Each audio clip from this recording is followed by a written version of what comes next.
Next topic है Ohm's law. इसे दिया था जॉर्ज साइमन ओम 1827 में।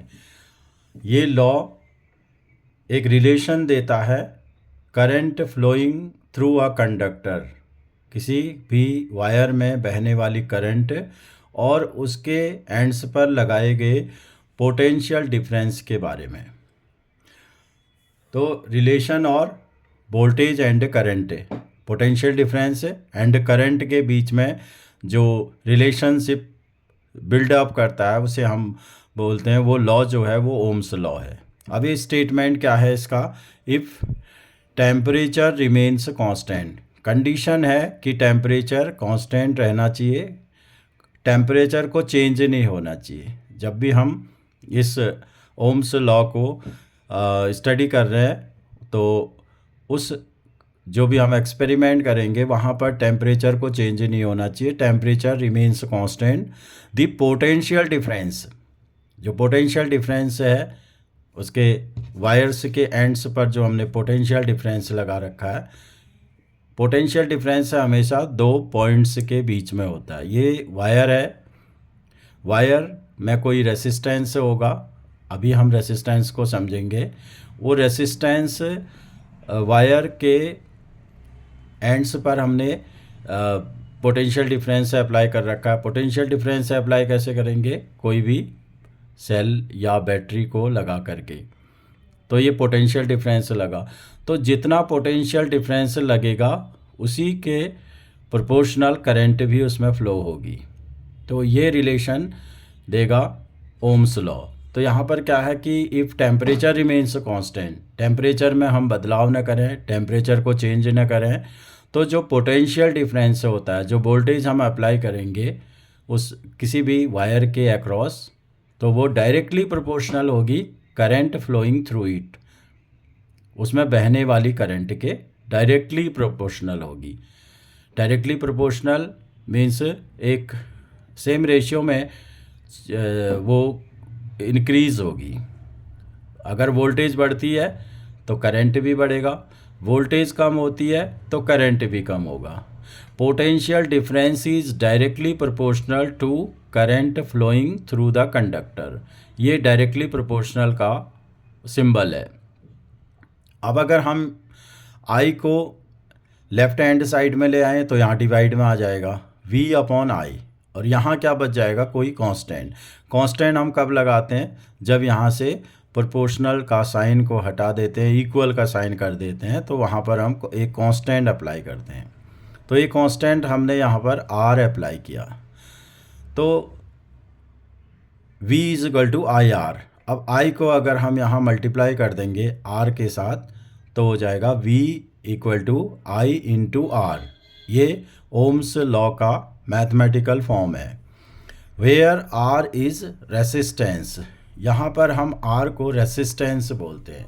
अब रेसिस्टेंस क्या है? Resistance it is the property of a conductor which resist the flow of charge through it. तो हमें मालूम है कि करंट जो फॉर्म होता है वो चार्ज के फ्लो होने से होता है। Flow of charge is called current.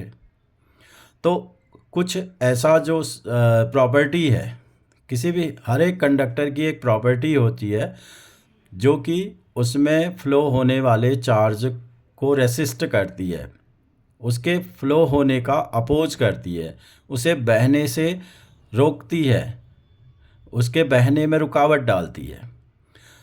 तो इसी को हम रेसिस्टेंस कहते हैं, और रेसिस्टेंस का ये सिंबल है। ये रेसिस्टेंस को हम इस सिंबल से डिनोट करते हैं, और कैपिटल आर से भी हम इसको सिंबलाइज करते हैं। तो आर की वैल्यू क्या होगी? v अपॉन आई।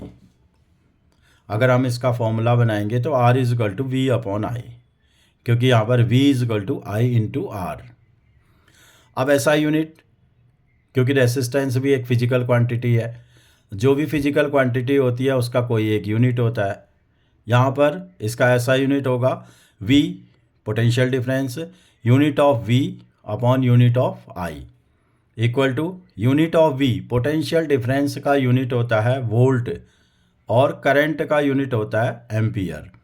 तो वोल्ट पर एम्पियर, वोल्ट पर एम्पियर इसका एसआई यूनिट हो गया।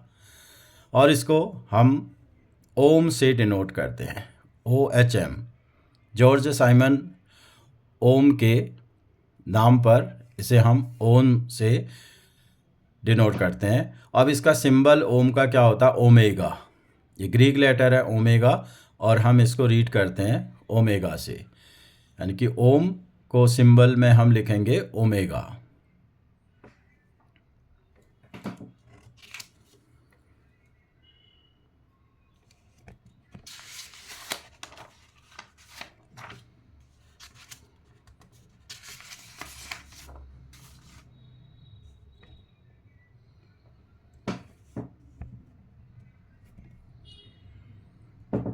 अब नेक्स्ट टॉपिक है 1 ओम रेसिस्टेंस। 1 ओम रेसिस्टेंस या SI unit of resistance. SI unit of resistance है ओम। अब इस 1 ओम की डेफिनेशन क्या है, और ये दो तरीके से पूछा जाता है कि what is SI unit of ohm, define it, SI unit of resistance define it, या फिर डिफाइन 1 ओम रेसिस्टेंस। तो 1 ओम रेसिस्टेंस क्या होगा, if 1 volt potential difference across the ends of conductor and current through it is 1 ampere. अगर हम एक ये conductor ले रहे हैं, इस वायर में जो ये सेल है ये 1 वोल्ट का हो, 1 वोल्ट का सेल लगा दिया हमने, it means potential difference 1 volt हो गया। और 1 वोल्ट का पोटेंशियल डिफरेंस अप्लाई करने पर इसमें करंट सपोज फ्लो हो रही है 1 एम्पियर, 1 एम्पियर करंट फ्लो हो रही है, तो हम कहेंगे कि इस वायर का जो रेसिस्टेंस है वो रेसिस्टेंस 1 ओम हो गया।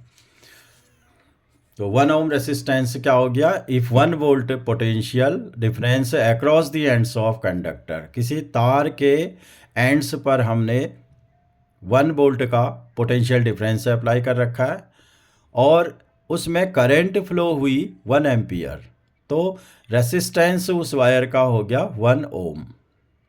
1 ohm equal to 1 volt upon 1 ampere. अब नेक्स्ट है potential difference and current graph for a conductor. अगर हम कोई कंडक्टर लेते हैं, मेटेलिक कंडक्टर, तो उस मेटेलिक कंडक्टर के लिए पोटेंशियल डिफरेंस, वोल्टेज और करंट के बीच में एक ग्राफ ड्रॉ करें, तो वो ग्राफ लीनियर होगा, एक स्ट्रेट लाइन होगी और इंक्रीजेज लीनियरली। अब जैसे जैसे हम पोटेंशियल डिफरेंस इंक्रीज कर रहे हैं या करंट इंक्रीज हो रहा है, वैसे ही पोटेंशियल डिफरेंस भी इंक्रीज होगा और उसी रेशियो में होगा, एक लीनियर रिलेशन बनेगा इनके बीच में, एक स्ट्रेट लाइन बनेगी, एक स्ट्रेट लाइन फॉर्म होगी और वो स्ट्रेट लाइन ओरिजिन से होकर के जाएगी। इट मीन्स अगर पोटेंशियल डिफरेंस 0 कर दें, हम स्विच ऑफ कर दें या बैटरी को डिस्कनेक्ट कर दें, तो क्या हो जाएगा कि यहाँ पर ये करंट भी 0 हो जाएगी। तो जो रिलेशन है वो लीनियर होता है, एक स्ट्रेट लाइन फॉर्म होती है। एक चीज़ याद रखनी है, एक नोट है, Ohm's law is not applicable for semiconductors, silicon, germanium etcetera. Silicon और जर्मेनियम को हम सेमीकंडक्टर कहते हैं। ये कम्प्लीटली कंडक्टर भी नहीं है और इंसुलेटर भी नहीं है, तो इनमें इनके लिए ओम्स लॉ एप्लीकेबल नहीं है। और दूसरा कब एप्लीकेबल नहीं होता है, जब टेम्परेचर चेंज होता है। जो भी हम एक्सपेरिमेंट कर रहे हैं तो वहाँ पर करंट और पोटेंशियल डिफरेंस के बीच में एक लीनियर रिलेशन नहीं मिलेगा, यानी कि ओम्स लॉ जो है सेटिस्फाई नहीं होगा। कब, जब ये टेम्परेचर में चेंज आएगा। सपोज हम 50 डिग्री सेल्सियस पर कोई एक्सपेरिमेंट कर रहे हैं, सडन हमारा टेम्परेचर उस समय 80 डिग्री हो जाता है और तब भी हम उस एक्सपेरिमेंट को कंटिन्यू किए हैं तो क्या हो जाएगा, लीनियर इक्वेशन, ये लीनियर रिलेशन नहीं मिलेगी, स्ट्रेट लाइन नहीं बनेगी। नेक्स्ट है factors affecting resistance.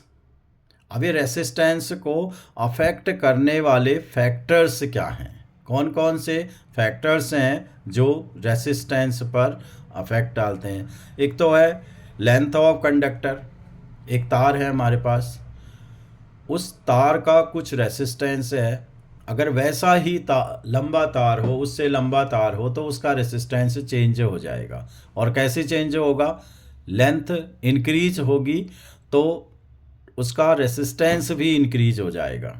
If length of wire increases its resistance also increases, R directly proportional to L. Length बढ़ेगी तो रेसिस्टेंस पे बढ़ेगा, और लेंथ कम होगी तो रेसिस्टेंस भी कम हो जाएगा, थिकनेस वही रहनी चाहिए। सेकंड फैक्टर है एरिया ऑफ क्रॉस सेक्शन। अगर क्रॉस सेक्शन एरिया, वायर का क्रॉस सेक्शन एरिया, थिकनेस अगर इंक्रीज होती है तो इसका रेसिस्टेंस डिक्रीज हो जाएगा। ये इनवर्जली प्रोपोर्शनल होता है। If area of cross section of wire increases its resistance decreases. Cross section area, thickness, अगर थिकनेस बढ़ेगी तो रेसिस्टेंस कम हो जाएगा। इसको हम लिख सकते हैं R is inversely proportional to A. R जो है ए के इनवर्जली प्रोपोर्शनल है। ए बढ़ेगा, थिकनेस बढ़ेगी, रेसिस्टेंस कम हो जाएगा, थिकनेस घटेगी, रेसिस्टेंस बढ़ जाएगा। थर्ड है द नेचर ऑफ मटेरियल। अब उस तार का मटेरियल क्या है, resistance depends upon the nature of material of wire. ये सबसे कम होता है मेटल्स में, मेटल्स का रेसिस्टेंस कम होता है, और मॉडरेट होता है एलॉयज़ में। Alloys are homogeneous mixture of two और मोर मेटल्स। और सबसे ज़्यादा होता है नॉन मेटल्स में। नॉन मेटल्स का रेसिस्टेंस मैक्सिमम होता है। अब अगर हम इनको कंबाइन कर दें, फर्स्ट और सेकेंड को कंबाइन कर दें तो हमें फर्स्ट क्या मिला, L, R is directly proportional to L, और सेकेंड क्या है, R is inversely proportional to A. इन दोनों को कंबाइन कर दें तो R is proportional to L into 1/a। तो आर, ये साइन हटा देंगे प्रोपोर्शनैलिटी का, तो उसकी जगह पर हम इक्वल टू का साइन रखते हैं, और यहाँ पर L/A हो गया। जब भी हम ये प्रोपोर्शनैलिटी का साइन हटाएंगे तो वहाँ पर हम एक कांस्टेंट अप्लाई कर देंगे। यहाँ पर हम कांस्टेंट रख रहे हैं ग्रीक लेटर जिसका नाम है रॉ, इसका सिंबल है ये, इसे हम रॉ से डिनोट करते हैं RHO। और ये है रेसिस्टिविटी, इसे हम बोलते हैं रेसिस्टिविटी।